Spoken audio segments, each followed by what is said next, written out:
Il n'y a pas de population qui aime la mafia, qui travaille sur son territoire. Aucune. Tout le monde déteste la mafia. Pourtant, ces populations-là, et c'est très vrai au nord du Mexique, là où j'ai travaillé, dans le Sinaloa, les gens détestent le cartel, mais pour autant, ils en ont besoin.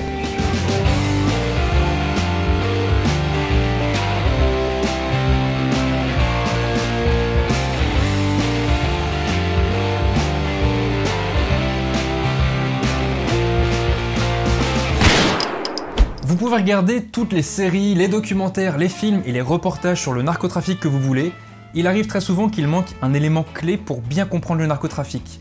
C'est un élément qui permet de comprendre la logique derrière ces organisations criminelles et de comprendre le raisonnement qui habite et les personnes qui travaillent dedans. Ces personnes font du business illégal et c'est pour ça qu'il est impossible de comprendre parfaitement le narcotrafic si on ne s'intéresse pas à un élément qui s'appelle l'économie criminelle. Et quoi de mieux que de voir ça avec un prof d'économie qui est spécialisé sur le sujet, qui a rencontré plein de trafiquants sur Terre et qui a passé plus de 7 semaines avec le cartel de Sinaloa.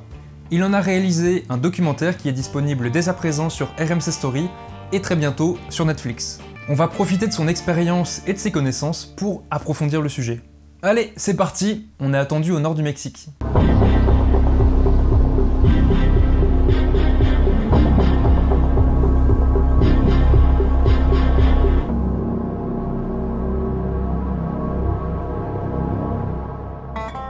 Pour que tout le monde ait une base de compréhension, on va lister très rapidement tous les points que j'ai déjà évoqués sur le narcotrafic, notamment au travers des 2 immersions que j'ai réalisées au Mexique et que vous devez maîtriser. Ça va vous permettre de faire une petite révision. Alors on a vu ensemble l'effet cliquet qui est un effet très pervers qui pousse les jeunes recrues à s'enfoncer davantage dans l'illégalité, rendant tout retour en arrière impossible. On a vu la recherche de rédemption que les narcotrafiquants entretiennent avec la religion catholique. On a aussi compris que l'autorité formelle du gouvernement au travers de son armée et de sa police ainsi que l'autorité informelle des cartels cohabitent sur un même territoire et sont parfois obligés de s'accepter froidement. On a aussi compris la réalité de la pauvreté et comment les cartels exploitent la misère pour maximiser leurs bénéfices. Et enfin, pour les petits agriculteurs qui sont au tout début de chaîne, on a vu que leurs productions d'origine naturelle sont en concurrence avec d'autres drogues d'origine chimique. Pour comprendre en détail chacun de ces éléments, je vous invite à lire mon tout dernier livre qui vient de sortir et qui est disponible en librairie, à la Fnac, chez Cultura et sur Amazon. C'est un livre de 200 pages, il y a 6 chapitres correspondant à 6 zones stratégiques sur Terre, et un chapitre entier est consacré au Mexique. Et si ce livre vous plaît et qu'il se retrouve tout seul sur votre étagère, vous pouvez bien sûr l'accompagner du premier tome de la BD Mister Geopolitics qui traite de la déforestation, et qui vient de sortir elle aussi. Elle est disponible aux mêmes endroits que pour le livre. Pour revenir au narcotrafic et être incollable sur le sujet, il y a plusieurs documentaires qui vous attendent sur Mister Geopolitics TV. Pour rappel, Mister Geopolitics TV c'est une plateforme avec des centaines de documentaires géopolitiques que j'ai moi-même sélectionnés. Quand vous cliquez sur le lien en description ou bien en tapant www.mistergeopolitics.tv, vous tomberez sur cette page d'accueil. Une fois que vous souscrivez à un abonnement de 4,99 € par mois, vous avez alors accès à tout le catalogue que j'actualise chaque semaine. Cette plateforme est réalisée en partenariat avec une entreprise qui détient les droits d'exploitation de ces documentaires, ce qui me permet de rajouter de nouveaux titres chaque semaine en fonction de ce que vous me demandez. Pour la playlist sur le narcotrafic, il y a 2 documentaires que je vous recommande tout particulièrement. Le premier, c'est Wild Lens, il est pas facile à dire en anglais, et surtout il présente en fait le narcotrafic avec un regard très complet, avec des angles sur la production, sur le transport, sur la vente et sur la répression. C'est extrêmement bien filmé avec des interviews qui sont parfois assez lunaires, avec des anciennes personnes qui étaient des personnes clés dans ces trafics. Et si je vous le recommande, c'est aussi parce qu'il va vous rappeler pas mal de souvenirs si vous avez joué à Ghost Recon Wildlands, qui a été développé en même temps que ce documentaire. Ma deuxième recommandation, c'est un documentaire en 2 parties de 50 minutes chacune sur le blanchiment d'argent, qui est indissociable du narcotrafic. Et pourtant tellement peu abordé. Les interviews sont vraiment détaillées et elles nous emmènent au cœur de banques et d'institutions financières. C'est en lien direct avec cette vidéo, comme nous le rappelle Bertrand Monet. Il n'y a pas d'argent criminel sans blanchiment d'argent et il n'y a pas de blanchiment d'argent sans investissement de l'argent blanchi dans des entreprises légales. Vous pouvez retrouver toutes ces recommandations sur Mister Geopolitics TV. Et je vous ai aussi mis l'entretien que vous allez voir, mais au complet et qui dure plus d'1 heure. Je vous ai mis ça dans une playlist qui s'appelle Les invités de Mister Geopolitics, et la vidéo figure aux côtés d'un entretien que j'ai eu avec Michel Goya qui nous a parlé des conflits, ou bien d'autres vidéos, notamment sur les cyberattaques. Bon allez, je vous ai tout dit, on est parti. Le problème des trafiquants, c'est la main-d'œuvre. Leur problème, c'est pas de gagner de l'argent, c'est de le blanchir, ça c'est une chose, on en parlera peut-être après, mais leur vrai problème, c'est de trouver des ouvriers, des entrepreneurs, des techniciens, des logisticiens qui soient bons et qui soient fiables. Tous les trafiquants que je rencontre, leur souci premier, c'est la ressource humaine. Et donc quand ils se font arrêter ou quand ils se font tuer, mais quand ils se font arrêter, c'est un vrai problème pour eux. Alors moi je suis Bertrand Bonnet, je suis professeur à l'EDEC, où je suis titulaire de la chaire Management des risques criminels. Et je fais ce beau métier depuis 16 ans maintenant. Alors l'économie criminelle, l'économie du crime, c'est la création de valeur à partir de la production, de la transformation, du transport et de la vente de l'interdit. Et c'est pour ça que c'est malheureusement une économie qui dégage des marges souvent énormes, parce qu'en fait, ces marges rémunèrent l'achat de produits illicites, que le consommateur lui-même ne peut pas généralement se procurer, et donc pour lesquels il est prêt à payer un prix totalement irrationnel, finalement, pour se les procurer. L'irrationalité de ce prix dégageant une marge très forte pour ceux qu'on appelle les trafiquants, qui en fait sont les différents acteurs de l'économie criminelle. Donc l'économie criminelle, c'est vraiment protéiforme. Selon le Fonds monétaire international, pardon, c'est pas mes chiffres, hein, selon le FMI, le chiffre d'affaires de l'économie criminelle est compris, ça vous donne une idée de la difficulté à évaluer la réalité, est compris entre 800 et 2700 milliards de dollars par an. Voilà. En soi, ça ne parle pas forcément. Si on rapporte ça au PIB mondial, c'est entre 1 à 3% du PIB mondial. Donc ça veut dire quoi? Ça veut dire, attention, l'économie criminelle, elle est pour l'heure, malheureusement, indispensable à l'économie légale. C'est-à-dire que si on supprimait ces 1 à 3% du PIB, si c'était consolidé dans le PIB, évidemment, c'est pas consolidé dans le PIB mondial, mais si on supprimait ces 800 à 2700 milliards de dollars de l'économie légale, on créerait un krach économique et financier sans précédent. Alors je dis pas qu'il faut que ça continue. L'économie légale, elle est d'une certaine façon droguée à l'argent du crime. Et donc l'enjeu, c'est évidemment pas de supprimer en quelques secondes ou en quelques mois ces masses financières criminelles, mais c'est de sevrer, comme on le fait avec un drogué, hein, de sevrer progressivement l'économie légale de cet argent sale qui est investi chaque année, chaque jour, dans les flux économiques et financiers licites. Et ça, c'est l'enjeu, quand on parle d'économie criminelle, c'est la lutte anti-blanchiment. La seule façon de lutter efficacement contre l'économie criminelle, c'est l'arme la plus efficace, c'est l'arme financière. Casser les flux de blanchiment, étanchéifier l'économie légale face aux milliards d'argent sale qui la pénètrent, c'est la seule façon de limiter, peut-être un jour, moi je suis très optimiste, d'éteindre l'économie criminelle, un jour. Alors, des organisations criminelles, il y en a des centaines. Alors certains grands experts vont vous dire que une mafia, c'est ceci, c'est cela, il faut qu'elle ait X années d'ancienneté, il faut qu'elle soit structurée comme ça, sinon c'est pas une mafia. Pardonnez-moi l'expression, mais c'est du vent. Une mafia, c'est une entreprise criminelle qui est connectée à des entités externes légales. Et je pense qu'il faut partir de ça pour comprendre l'économie criminelle et pour comprendre ce qu'est un cartel. Quand on dit crime organisé, dans le terme crime organisé, le mot organisé ne renvoie pas à la structuration interne de l'entité criminelle. Un gang de vendeurs de shit dans le 19e, c'est une entité criminelle, c'est pas du crime organisé. Dans le terme crime organisé, le mot organisé renvoie au lien que l'entité criminelle considérée a réussi à établir avec des entités externes parfaitement légales, et d'abord avec des boîtes. Il n'y a pas d'argent criminel sans blanchiment d'argent, et il n'y a pas de blanchiment d'argent sans investissement de l'argent blanchi dans des entreprises légales. Donc quand on parle de mafia, c'est ça. Une mafia, c'est une entreprise criminelle qui a des liens avec des entités légales. D'abord, c'est des entreprises légales. Ensuite, ce sont des autorités politiques, administratives. Et c'est toute une frange de la population, avec une profondeur variable, du territoire sur lequel elle est implantée. C'est ça, le crime organisé. C'est une entité criminelle qui est reliée à de l'économique, légal, à du politique, à de l'administratif et à des gens. Il n'y a pas de mafia sans contrôle de territoire. Mais encore une fois, ce contrôle de territoire, avant tout, il part de quoi? Il repose sur quoi? Il repose sur les flux d'argent que la mafia considérée investit dans son environnement local. Je travaille à Naples, je travaille dans différents pays africains, j'ai travaillé au Japon sur ce sujet-là. j'ai travaillé au Brésil, il n'y a pas de population qui aime la mafia qui travaille sur son territoire. Aucune. Tout le monde déteste la mafia. Pourtant, ces populations-là, et c'est très vrai au nord du Mexique, là où j'ai travaillé, dans le Sinaloa, les gens détestent le cartel, mais pour autant, ils en ont besoin. Pourquoi? Parce que c'est le cartel qui les nourrit. Soit parce qu'il les nourrit directement, parce que tel ou tel fils ou fille de la famille travaille pour le cartel, mais c'est rarissime.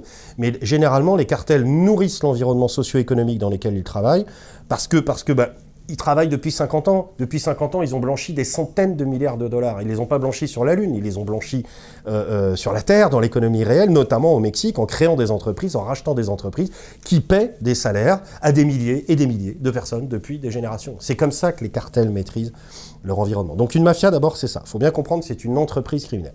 Comme c'est une entreprise criminelle, son existence repose sur une chaîne économique. Exactement comme pour l'économie légale. Et la chaîne économique d'une mafia, c'est quoi? C'est produire, c'est transformer, c'est transporter et c'est vendre. Voilà, les 4 étapes de l'économie criminelle, c'est la production, la transformation, le transport et la vente. Alors attention, parfois, certaines de ces étapes, notamment la production, sont chantées. Typiquement pour la cocaïne, les cartels mexicains ne produisent pas la cocaïne. La coca ne pousse que dans les Andes. Elle pousse en Colombie, qui est le premier exportateur, premier producteur, pardon, de coca. La coca, c'est la feuille du cocaïer, qui est un arbuste à partir de laquelle est fabriquée la cocaïne, le chlorhydrate de cocaïne. L'arbuste, le cocaïer, ne pousse qu'en Colombie, en Bolivie et au Pérou, dans les Andes. Ceux qui fabriquent la cocaïne, ce sont des narcos colombiens, boliviens, péruviens. Voilà. Eux, après, la vendent à différentes organisations criminelles, sud-américaines quasi exclusivement, et en premier lieu, ils la vendent aux narcos mexicains. Voilà, les narcos mexicains étant structurés en cartels. Donc les cartels mexicains, quand on parle de cocaïne, ils achètent la cocaïne aux Colombiens. Après quoi, alors, ils ont quand même une petite action sur la production, c'est-à-dire qu'ils la fixent. C'est ce que j'ai filmé dans le documentaire que j'ai réalisé. Il la fixe, c'est-à-dire qu'en fait, il la mélange à de l'acétone pour pouvoir la solidifier et la packager, comme ils disent, ils parlent de packaging, en pains rigides qui correspondent à ce que veulent leurs clients. Les clients américains veulent des pains de telle forme, les clients européens les veulent de telle forme, etc. Voilà. Donc c'est tout ce qu'ils font en fait dans la production. Deuxième étape, alors attention, quand on parle de production, pour cette première étape-là, les narcos donc, achètent la matière première et puis donc ils la transforment, enfin ils font un petit peu de production, enfin, c'est rien du tout. Ils achètent le kilo de coke à peu près $1000 aux Colombiens. Hein. Une fois qu'ils l'ont transformé avec des moyens totalement dérisoires, encore une fois c'est 1 litre d'acétone, enfin si vous regardez le doc, c'est... Ils mélangent ça dans des bassines, après ils pressent en mettant le pied sur un petit gabarit en bois, etc. Ils mettent ça au micro-ondes, et après ça donne de la coke. Enfin, c'est un truc, c'est des moyens dérisoires, c'est du low cost. Hein. Ce même kilo acheté $1000 en Colombie, fixé avec un peu d'acétone passé au micro-ondes, à Culiacán, la capitale du cartel, ce même kilo, $12 000. Là déjà il y a un gap monumental, d'accord? Il y a un saut de profitabilité qui est monumental. Troisième étape, donc là, c'est la production, transformation. Troisième étape, c'est le transport. Et là, j'allais dire que c'est un savoir-faire, en fait. C'est un actif. C'est une capacité qu'a le cartel. La vraie capacité qu'a le cartel, la première, c'est quoi? Enfin, qu'ont les cartels, mais le cartel de Sinaloa, ceux que j'ai suivis, c'est quoi? Qu'est-ce qu'ils savent faire? Eux, leur science, c'est corrompre. C'est-à-dire qu'ils savent faire sortir de la cocaïne du Mexique, et surtout, ils savent la faire entrer sur tout leur marché. Leur premier marché, c'est les US, j'ai pas vu. Travailler sur ce sujet-là aux USA, comme je l'ai fait, un peu embedded avec les cartels, c'est l'assurance d'être arrêté et de prendre 150 ans de prison, c'est pas mon projet de vie à court terme. En revanche, ils font rentrer aussi des tonnes de cocaïne en Europe, ils font rentrer des tonnes de cocaïne en Asie. Comment ils font? Bah, ils corrompent. Ils corrompent les douaniers, ils corrompent les policiers, ils corrompent les agents portuaires, ils corrompent les transitaires, ils corrompent les dockers. Et ça, ils le font depuis des années et des années et des années. Et ils vous le disent face à face. La seule question, c'est combien. C'est pas si, c'est combien. Tout le monde est achetable, selon eux. Hein. Donc ça, ils savent le faire parce qu'ils ont beaucoup d'argent. Ils ont une vraie capacité aussi de violence, une vraie capacité de pression sur tous ces gens-là. Donc, Le transport, ça c'est une science. Alors pour transporter, bien sûr qu'il faut maîtriser les points de départ et le point d'arrivée. Attention, il faut aussi maîtriser j'allais dire le véhicule qui va transporter la cam. Et ça c'est quoi? Alors soit ils utilisent des sous-marins pour aller aux US, c'est vrai qu'il y en a. C'est sexy, c'est spectaculaire, c'est pas l'essentiel. Généralement, la cocaïne qui part aux US, elle part en voiture ou en camion, et elle passe par les postes frontières, notamment à Mexicali ou à Tuatapere. Mais les vrais, ce qui part vers l'Europe, soit ils affrètent des petits cargos, voilà, bon, c'est pas le plus stable. Généralement, ce qu'ils font, c'est qu'ils chargent la cocaïne dans des containers. Et là, il faut bien comprendre. L'essentiel de la cocaïne, elle est, et c'est vrai des autres drogues, hein, c'est vrai aussi des autres drogues qui trafiquent, on pourra en parler après, mais les narcos sont quand même, mexicains sont quand même d'abord connus pour la coke. L'essentiel de ce qu'ils exportent part en container. Il est impossible pour qui que ce soit de charter, comme on dit, d'affréter un container auprès d'une compagnie maritime sans répondre à des critères précis. C'est-à-dire qu'une compagnie maritime aujourd'hui, elle a un devoir, exactement comme l'ont les banques, par exemple, vis-à-vis de leurs clients, ça s'appelle le KYC, Know Your Customer. Elles ne peuvent pas travailler avec n'importe qui. Pourquoi? Parce qu'après le 11 septembre, toutes les compagnies maritimes internationales se sont retrouvées sous une pression extrêmement forte de l'administration américaine, puis après de l'administration européenne et de tous les pays du monde, avec un objectif, un impératif absolument clair. Vous devez savoir ce que vous transportez, pour faire en sorte qu'aucune substance illicite ne puisse rentrer sur le territoire américain ou sur le territoire d'un pays européen. Donc, les compagnies maritimes se conforment à des codes, c'est le code ISPS et le code CITIPAT, c'est un peu compliqué, mais en gros, elles doivent absolument savoir ce qu'elles transportent.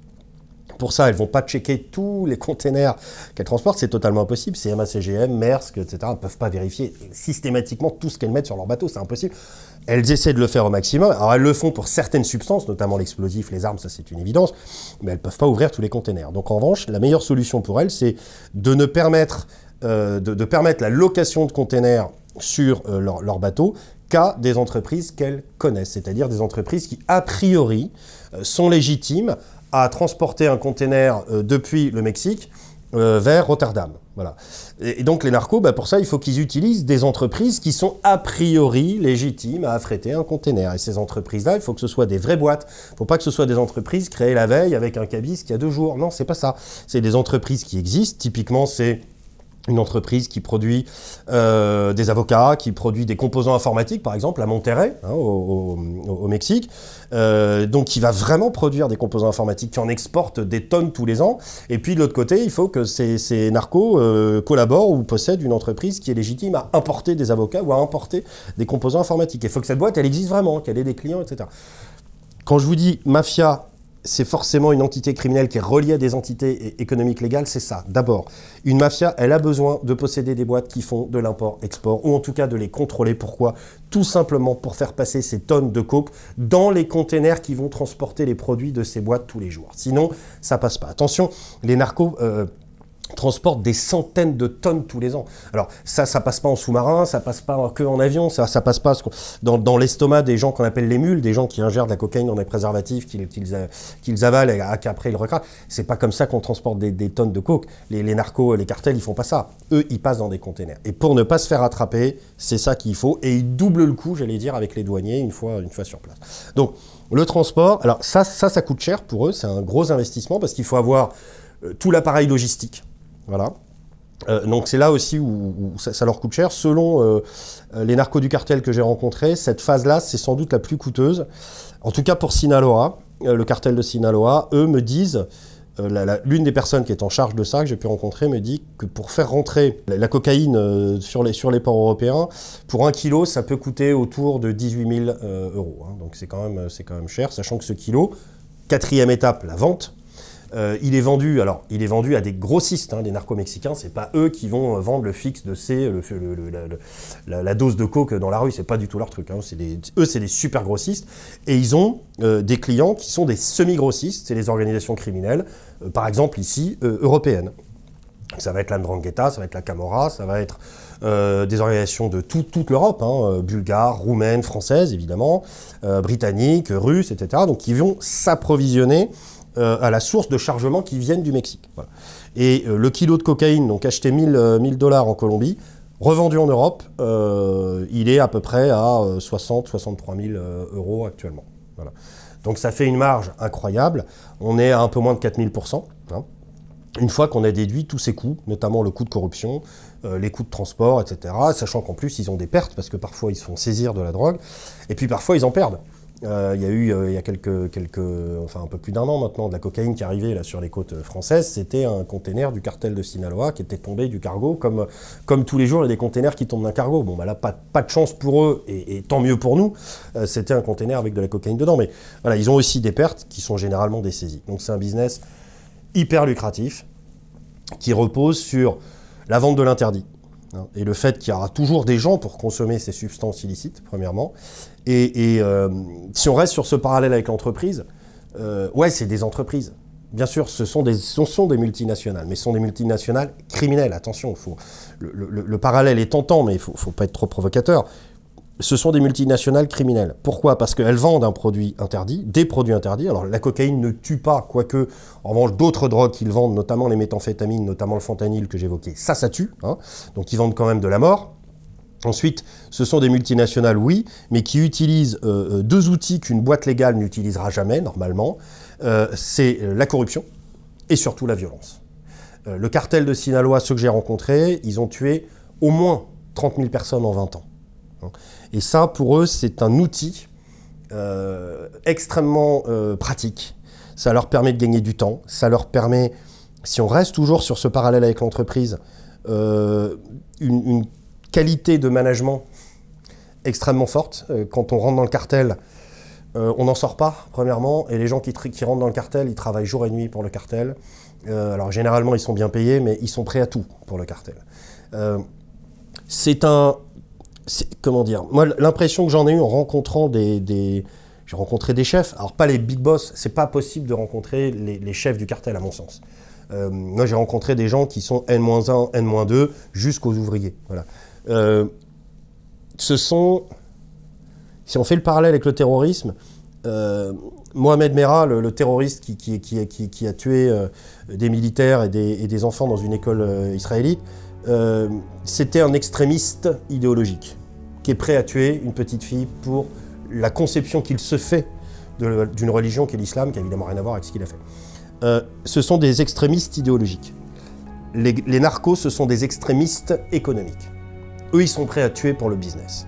La religion, pour en parler, c'est une chose, mais ils vont jamais tuer pour la conception qu'ils se font de Dieu. Pas du tout. Eux, ils tuent pourquoi? Pour le dollar. S'il faut tuer pour gagner un dollar, ils vont le faire. Merci à tous d'avoir suivi cette vidéo. Si vous voulez continuer sur la thématique du blanchiment qui est réalisée suite à cette économie criminelle, ou bien si vous voulez compléter cet entretien par d'autres documentaires, on se retrouve tout de suite sur Mister Geopolitics TV. Je vous le rappelle, c'est une plateforme avec des centaines de documentaires géopolitiques actualisés chaque semaine. Bon visionnage à tous et à la prochaine!